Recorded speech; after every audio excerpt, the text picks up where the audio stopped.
Welcome to my master meeting. Hello SSC 2025 batch. তোমাকেই বলছি, general ম্যাথে অর্থাৎ ম্যাথে এ প্লাস পাওয়াটা টাফ। সো যদি এ প্লাস পেতে হয় তাহলে কি করতে হবে?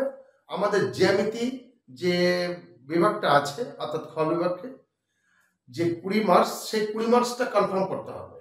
তবেই কিনা এ প্লাস পাওয়া যাবে, তবেই কিনা 95% মার্ক পাওয়া যাবে, তবেই কিনা 100% মার্ক পাওয়া যাবে। আমাদের জ্যামিতিতে 5টি অধ্যায় আছে, ষষ্ঠ অধ্যায়, সপ্তম অধ্যায়, অষ্টম অধ্যায়, 14তম অধ্যায়, 15তম অধ্যায়। বাট 14তম অধ্যায়টা আমাদের এমসিকিউর জন্য কাজে লাগে, ওখান থেকে সাধারণত সিকিউটা খুব কম আসে। বাট ষষ্ঠ অধ্যায় এবং 15 অধ্যায় মিলে একটি হয়, সপ্তম অধ্যায় আর অষ্টম অধ্যায় একটি। সো মাত্র 15টি জ্যামিতি কমপ্লিট করলে এসএসসি 2025-এ কমন।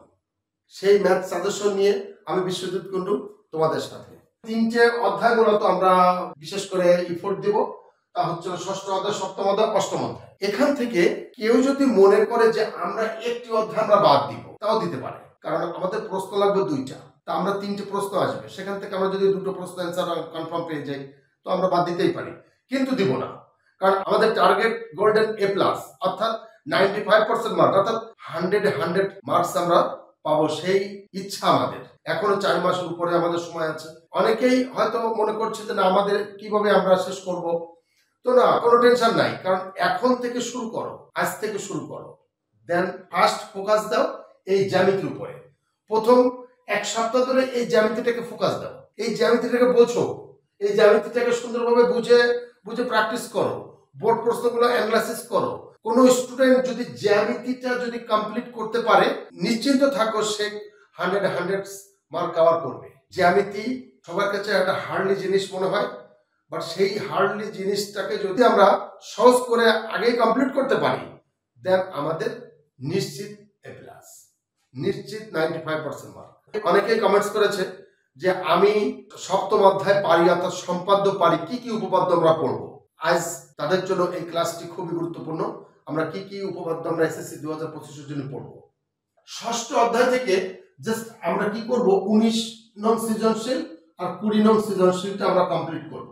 20 নং সৃজনশীলের ভিতর 2টি প্রশ্ন আছে, একটা হচ্ছে উপপাদ্য 15, মোস্ট ইম্পর্টেন্ট একটা উপপাদ্য, কিন্তু এই উপপাদ্য 15 এইভাবে তো লিখে আসে না, তৈরি করে দেওয়া থাকে এ বি সি দিয়ে, এম এন এক্স ওয়াই দিয়ে। আরেকটা উপপাদ্য আছে বিওসি কোণ equal to 90 degree plus half of A কোণ, এরকম একটা গ নাম্বার একটা প্রশ্ন আছে। কিন্তু এরই আরেকটা সেম কোয়ালিটির একটা প্রশ্ন আছে যে বিওসি কোণ equal to 90 degree minus half of A কোণ। ব্যাপার হচ্ছে যদি আমরা এটা কমপ্লিট করি, দেন এর সাথে এই প্রশ্নটা আমাদের কমপ্লিট করতে হবে। তো আমরা এই ষষ্ঠ অধ্যায় থেকে এই 2টো সিকিউ সুন্দরভাবে প্র্যাকটিস করব। আর চলো 17 নং সৃজনশীলটি, এই 19 আর 20 আর 17, এই 3টে জ্যামিতি আমরা ষষ্ঠ অধ্যায় থেকে আমরা প্র্যাকটিস করব। মোস্ট ইম্পর্টেন্ট, কারণ এই 24 সালে যে প্রশ্নটা হয়েছে, 10টি বোর্ড, মাদ্রাসা বোর্ড সহ 10টি বোর্ড, 9টি বোর্ডে এই ষষ্ঠ অধ্যায় থেকে প্রশ্ন আসছে। যদি বিশ্বাস করা, প্রশ্ন খুলে দেখো, 9টি বোর্ডেই এখান থেকে প্রশ্ন আসছে। সো কত ইম্পর্টেন্ট এই অধ্যায়টি। এর সাথে কি করব, আমরা তো এই 3টে জ্যামিতি অবশ্যই কমপ্লিট করব, 3টে সেকেন্ডটা। এর সাথে আমরা করব চলো 15তম অধ্যায়। এই 15তম অধ্যায়ে আমরা কি করব, এই 15তম অধ্যায়ে আমাদের যে অনুশীলনী আছে, এই অনুশীলনী থেকে 17, 14, এই 17, 14 এবং পিথাগোরাস উপপাদ্যটি আমরা কমপ্লিট করব। তাহলে এই ষষ্ঠ এবং 15তম অধ্যায় থেকে 6টি সিকিউ আমরা কমপ্লিট করব। পিথাগোরাস উপপাদ্য 14 এবং 17, এই 14 আর 17 মোস্ট ইম্পর্টেন্ট দুটো জ্যামিতি, এই দুটো জ্যামিতি 100% কমপ্লিট করবে সবাই। আর এই 19 আর 20, এই 4টে জ্যামিতি ভীষণ ইম্পর্টেন্ট। তো আমরা এই ষষ্ঠ এবং 15তম অধ্যায় থেকে জাস্ট আমরা 6টি জ্যামিতি কমপ্লিট করব। যে এই 6টি জ্যামিতি আমরা যদি কমপ্লিট করি, দেন আমাদের একটি জ্যামিতি কমন পাবো, এই ভরসাটা আমরা করতে পারি। তোমরা শুধু প্র্যাকটিস করো, কিন্তু কথা আছে, প্র্যাকটিস করব বই দিয়ে মুখস্থ পড়ে না, আমরা প্র্যাকটিস করব বোর্ড অ্যানালাইসিস করে, বোর্ড কোশ্চেন অ্যানালাইসিস করে। আমরা কিভাবে প্র্যাকটিস করব এগুলো, বোর্ড প্রশ্নগুলো অ্যানালাইসিস করে, যে বোর্ডের যে কোশ্চেনগুলো আসছে সেই কোশ্চেনগুলো অ্যানালাইসিস করে। মনে করি যে এই যে পিথাগোরাস উপপাদ্যটা যদি আমরা কমপ্লিট করি, তা পিথাগোরাস উপপাদ্য কিভাবে আসছে এত জগৎ ধরে, তো সেভাবে আমরা প্র্যাকটিস করব প্রতিনিয়ত। আমরা এই যে এখানে বিওসি কোণ equal to 90 degree plus half of A কোণ, এই যে জ্যামিতিটা প্রমাণ করতে আসছে, এটা বিওসি কোণ না দিয়ে এমওএন দিয়ে দিল, বললো যে এমওএন কোণ equal to 90 degree plus half of M কোণ। তো আমরা সেইভাবে প্র্যাকটিস করব। যদি একবার জ্যামিতি যদি আমাদের ব্রেনে ক্যাপচার করে বসে, তো তার থেকে সহজ জিনিস আর হতে হয় না। তো তোমরা শুধু বুঝবা, প্র্যাকটিস করবা, দেন গাইডলাইন হিসেবে ম্যাথস 10 বিডি চ্যানেল তো তোমাদের সাথে আছেই। এখানে কোনো টাকা খরচ করতে হচ্ছে না। যে কোনো প্রশ্নের সমাধান তোমরা কমেন্টস করলে পেয়ে যাবে। তো তোমরা এগুলো বুঝে বুঝে প্র্যাকটিস করো, আর ম্যাথস 10 বিডি চ্যানেলটিকে সাবস্ক্রাইব করে ম্যাথস 10 বিডি চ্যানেলের সাথে থাকো।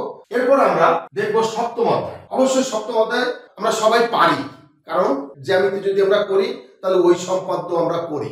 তার ভিতরে আমরা কি করব, সম্পাদ্য 3 ট্রাপিজিয়াম সম্পর্কিত যে সম্পাদ্যটি আছে, অর্থাৎ 7.2 এর 19 নং সৃজনশীলটি, 7.2 এর 19 নং সৃজনশীলটি আমরা কমপ্লিট করব। অর্থাৎ ট্রাপিজিয়াম সম্পর্কিত যে সম্পাদ্যটি আছে ওইটা আমরা প্র্যাকটিস করব। আমরা প্র্যাকটিস করব রম্বাস জাতীয় যে সম্পাদ্য, উদাহরণ 4। তাহলে আমরা উদাহরণ 4 অর্থাৎ রম্বাস জাতীয় যে সম্পাদ্যটি আছে এই সম্পাদ্যটা আমরা প্র্যাকটিস করব। আর সামন্ত্রিক জাতীয় সম্পাদ্য, সামন্ত্রিক অর্থাৎ 7.2 এর 18 নং, 7.2 এর 18 নং যে সম্পাদ্যটি আছে এটা আমরা প্র্যাকটিস করব। তাহলে এই 4টি সম্পাদ্য আমরা প্র্যাকটিস করব, যেহেতু আমরা সম্পাদ্য সবাই পারি, অন্তর্বৃত্ত, পরিবৃত্ত, বহির্বৃত্ত 1 2 এটা আমরা সবাই পারি, কারণ আমরা সম্পাদ্যটা নিয়ে বেশি প্র্যাকটিস করা পড়ে গেছে। আমাদের মূলত সমস্যাটা হচ্ছে উপপাদ্যের ভিতর, আমাদের সমস্যাটা হচ্ছে উপপাদ্যের ভিতর। এই উপপাদ্যগুলো আমরা কিভাবে বেশি বেশি প্র্যাকটিস করে আমরা কমন নিশ্চিত করতে পারবো। আমরা এরপরে দেখবো অষ্টম অধ্যায়, উপপাদ্য 18টি মোস্ট ইম্পর্টেন্ট, উপপাদ্য 18। এই উপপাদ্য 18টি আমরা সুন্দরভাবে প্র্যাকটিস করব। আর হচ্ছে আমরা প্র্যাকটিস করব 8.2 এর 2 এবং 4, 8.3 এর 5, 8.4 এর 5। এখানে কয়টি জ্যামিতি হলো? 1টি, 2টি, 3টি, 4টি, 5টি। তাহলে অষ্টম অধ্যায় থেকে আমরা প্র্যাকটিস করলাম 5টি। আমরা যদি এই অনুশীলনের 8.2 এর 4 নাম্বারটা প্র্যাকটিস করি, তাহলে এর খ নাম্বারে আসছে হচ্ছিল উপপাদ্য 20, আর গ নাম্বারে হচ্ছিল এই 8.2 এর 1 নং যে প্রশ্নটি আছে। তাহলে উপপাদ্য 20, এই উপপাদ্য 20টা তো আমাদের মাস্ট বি শেখা লাগবে বৃত্ত সম্পর্কিত জ্যামিতি শিখতে গেলে, কারণ বৃত্ত সম্পর্কিত উপপাদ্য যদি প্র্যাকটিস করতে হয় তাহলে এই 20 নাম্বারটা ওটাকে মাদারবোর্ড মনে করে আমাদেরকে প্র্যাকটিস করতে, তার মানে এটাকে শিখলে দেন আমাদের এই যে উপপাদ্যগুলো আসে তা আমরা সুন্দরভাবে প্র্যাকটিস করতে পারবো। তো আমাদের 20টা মাস্ট বি আগে প্র্যাকটিস করতে হবে। কোনো বলে 24 সালে আসছে, তো 24 সালে আসলেও আমাদেরকে এক্সট্রা ভাবে প্র্যাকটিস করতে হবে, এই শর্তে যে আমরা উপপাদ্য প্র্যাকটিস করতে গেলে এটা আমাদের লাগবে। তাহলে বেসিক জিনিসটা হিসেবে আমাদেরকে এই 20 নাম্বারটা লাগবে, তাই আমাদের করতে হবে। 8.3 এর 5 নাম্বার, এই 5 নাম্বারের যদি আমরা প্র্যাকটিস করি তাহলে আমাদের একাধারে কি হচ্ছে, হয় যদি প্র্যাকটিস করি উপপাদ্য 23 কমপ্লিট হয়ে যাচ্ছে। তাহলে উপপাদ্য 23 কমপ্লিট হচ্ছে, এই 5 নাম্বারটা করলে, খটা কমপ্লিট করলে উপপাদ্য 23 কমপ্লিট হচ্ছে। আর গ যদি কমপ্লিট করি দেন তাহলে কি হচ্ছে, আমাদের 4 নং প্রশ্নটি কমপ্লিট হয়েছে। এই 8.3 এর যে 4 নং প্রশ্নটি আছে এটা আমাদের কমপ্লিট হয়ে যাচ্ছে। তাহলে আমরা 8.3 এর 5 নাম্বারটা প্র্যাকটিস করছি, তাহলে আমাদের দুটো জ্যামিতি আরো প্র্যাকটিস হয়ে যাচ্ছে। যখন আমরা 8.2 এর 4 নাম্বারটা প্র্যাকটিস করছি তাও দুটো জ্যামিতি আমাদের প্র্যাকটিস হয়ে যাচ্ছে। আর 8.4 এর 5 নাম্বারটা আমরা প্র্যাকটিস করব। জাস্ট এই 15টি জ্যামিতি আমরা আজ থেকে, এখন থেকে আমরা প্র্যাকটিস করি। 16 সাল থেকে 24 সালে যে প্রশ্নগুলো আসছে, যে বোর্ড প্রশ্নগুলো আসছে, এই বোর্ড প্রশ্নগুলো আমরা অ্যানালাইসিস করব। আমরা অ্যানালাইসিস করলে আমাদের ভিতরে একটা কনফিডেন্স গ্রো করবে যে এই প্রশ্নটি আমি 18 নম্বর উপপাদ্যটি কতভাবে আসতে পারে, এই 23 নম্বর উপপাদ্যটি কতভাবে আসতে পারে, এই যে 20 নম্বর উপপাদ্যটি কতভাবে আসতে পারে। তো আমাদের ভিতরে একটা কনফিডেন্স গ্রো করবে এবং আমি নিশ্চিতভাবে বলতে পারি যে তোমরা সুন্দরভাবে এই জ্যামিতিটা কমপ্লিট করতে পারবে। যদি ম্যাথে 100% মার্ক পেতে দেন ফার্স্ট চয়েস হচ্ছে জ্যামিতি। জ্যামিতি সাজেশন এসএসসি 2025 এর এই হচ্ছে ফাইনাল সাজেশন। তোমরা সুন্দরভাবে প্র্যাকটিস করো, দেন ম্যাথস 10 বিডি চ্যানেলটিকে সাবস্ক্রাইব করে ম্যাথস 10 বিডি চ্যানেলের সাথে থাকো আর সুন্দর সুন্দর ক্লাস এবং সাজেশন উপভোগ করো। ধন্যবাদ সবাইকে।